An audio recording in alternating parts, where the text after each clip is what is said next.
Hey there guys, Aldershot here. I'm going to bring you a Warframe build video. This one's going to be for Ash. It's something I created myself. It's a little bit offbeat. It's not a min-max build. It's not set up for highest DPS or highest survivability. Instead, it's set around crowd control, which is a little bit different for the Warframe Ash, okay, because he's more based around DPS and the such. Now, it's a little bit, like I said, it's a little bit offbeat. It's a little bit unusual.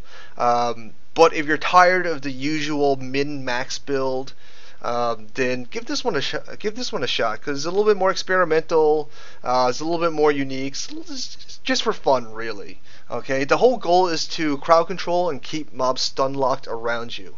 And the way we go about doing that is we're going to focus a lot around using a level 0 smokescreen. It's going to be very important to use a level 0 smokescreen, alright? Because we don't want to use the invisibility trait of this ability whatsoever. We're going to really focus in on the stun portion of this ability, okay? So we're going to want to drop out of invisibility as fast as possible so we can use it again to use the stun portion. So the way it works is you're going to be smoke screening, so you're going to stun the mobs, you're going to be invisible, you're not going to be able to use smoke screen until you fall out of invisibility. So in that time, that very short time, okay, you're going to be jump attacking, you're going to use ground slams to keep the mobs stun locked, and we're going to use the Amphis to do that. And as soon as your invisibility drops, you're going to drop another smoke screen to keep them stun locked even further. Alright, so that's the whole goal of this build. That's generally how it's going to work. It doesn't work great solo, unfortunately, because it doesn't output enough DPS. Maybe some of you guys can configure it so it does, but for me, it doesn't, unfortunately. So I do recommend this in group play. You're going to stun lock a bunch of mobs around you with the technique I just described, and you're going to let your fellow Tennos, your teammates, take out the mobs for you, okay? But you're going to work very, very well as a tank, essentially, a stun lock tank. And I'll show you how we accomplish this. First of all, again, I'm going to recommend the Amphis. You don't technically have to use the Amphis, but I do recommend it because it does have a unique jump attack where it does a stun AoE attack when you do use a ground slam with the Amphis. And if you combine it with a blast element, which is lightning, fire, and ice together, it will further knock down the opponents that it hits when you do a ground slam, which makes it even more potent. So I do recommend using a blast element for the Amphis. Any other mods you can put in to your liking. And you can bring any other kind of weapon to your liking. We're really going to be just using the melee and Ash for the most part. And for Ash in the mods, again, we're going to have to use a level 0 smokescreen. Very, very important. Okay, no duration extension mods whatsoever. That's very, very important because we want to drop out of invisibility as quick as possible. And we're going to use mods like Handspring and Fortitude to help prevent us from getting knocked down, and if we do get knocked down, that way we can pick ourselves back up quickly. Handspring will pick us up faster, and Fortitude will help us avoid being knocked down altogether. And being knocked down in this build is going to be very, very dangerous. It's going to be your most vulnerable state because you're going to be in melee range all the time. So being knocked down is very, very bad. Okay, that's when the situation will get out of your control very, very quickly. So you're going to use Handspring and Fortitude, like I said. We're going to use Flow and we're going to use Streamline because this is a power-hungry build. We're going to be using Smokescreen a lot. We're going to be using a lot of energy. So we're going to use Streamline and Flow to be as efficient as possible in that sense. We're also going to use Vigor and Vitality for a bit more durability and survivability because we are going to be in the mob's face all the time. Okay, we are going to use Teleport because this is a melee based build. We're going to want to get to mobs and fellow teammates as quickly as possible, so we are going to use Teleport every now and then. Not a focus, but it's nice to have.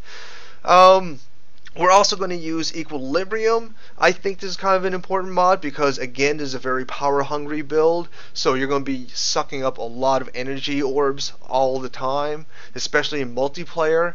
And through equilibrium, we're going to be able to use that energy gained as health as well. And with toxin ancients around, you're really going to need that because you're going to be in their toxins every now and then.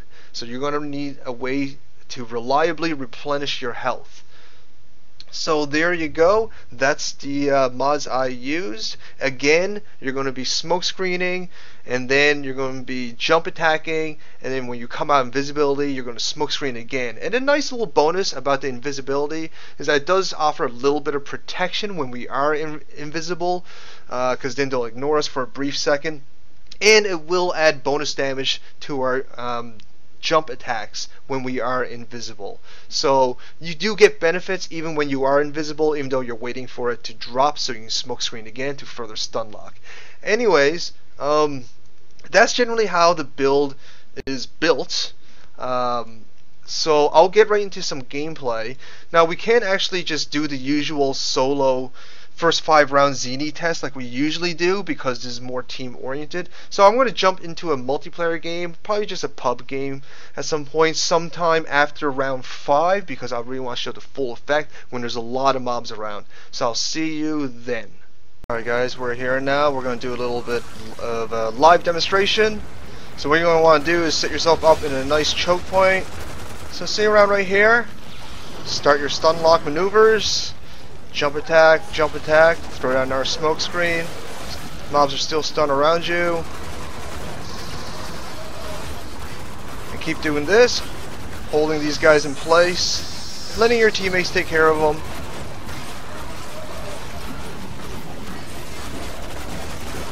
And as you can see, you're definitely going to want to use your smoke screen as much as possible. See all these mobs around here? That's you holding them down, okay? And that's the Siren killing them. Again, you're not going to be doing a whole lot of DPS in this build unless you can set it up to your own means to do so. But it's more of a crowd control. It's more of a just for fun build, really, right? So another thing I didn't mention while I was describing this build is when you actually cast smoke screen, that animation, it makes you invulnerable. Well, you still take damage, but you can't get knocked down, which really helps. So just then that guy tried to knock me down because the mod allowed me to stay on my feet. So I'm holding these mobs in place just fine in this choke point, freeing up access to my teammates to take care of other mobs from other enemies. These guys are taken care of now, so we'll move on to help support our teammates a little bit better. Smoke screen stun this guy, make sure he doesn't get into the bubble. And when you ground slam them directly on them instead of relying on the radius, you will actually do more damage. And as mentioned before, when you turn invisible for that second, that strike will do bonus damage because of your invisibility. So that is going to help quite a bit. So this is kind of a good setup to demonstrate this because there's no Novas around or Embers, which just basically annihilate these guys, not giving me a chance to hold any mobs around to demonstrate this properly. As you can see, I'm holding these mobs in place pretty decently, you know, not bad. I'm not taking too much damage because these guys aren't really getting an opportunity to hit me. So again, stun lock build. As you can see, it does work. No, it is not optimal build for Ashe. But again, if you're sick of min-maxing your characters and you're looking for something more experimental, this build might be fun.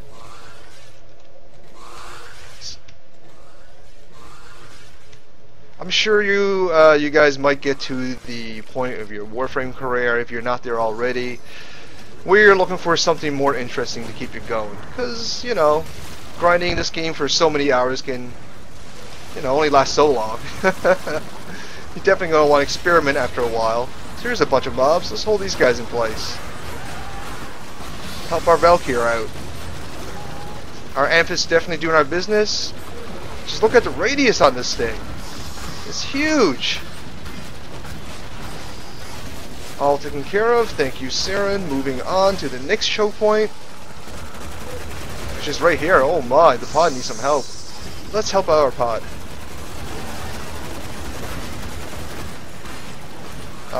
When you run out of energy, you are going to be a little bit more vulnerable. You definitely want to keep collecting energy as you keep going.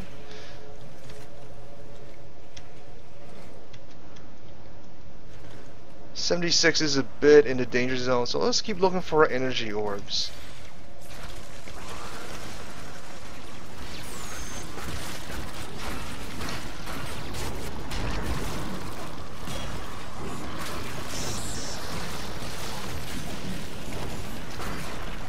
There you go, you can see Smokescreen working its magic, stunning these guys, as it should.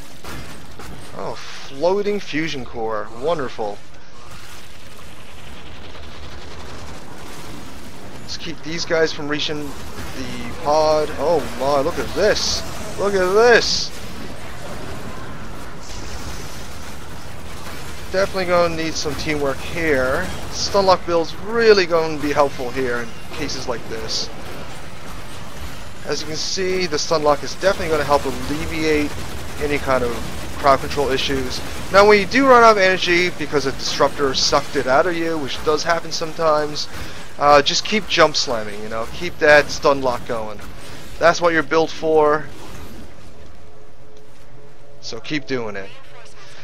Well, there you go guys, a little demonstration of the build. I hope that it interests you. Maybe some of you guys will try it out, see how that works for you. I just figured I'd show you a build that's a little bit out of the ordinary, not just max minning. I'll be bringing max min builds as well. I still have to work on getting corrupted mods in order to do that properly.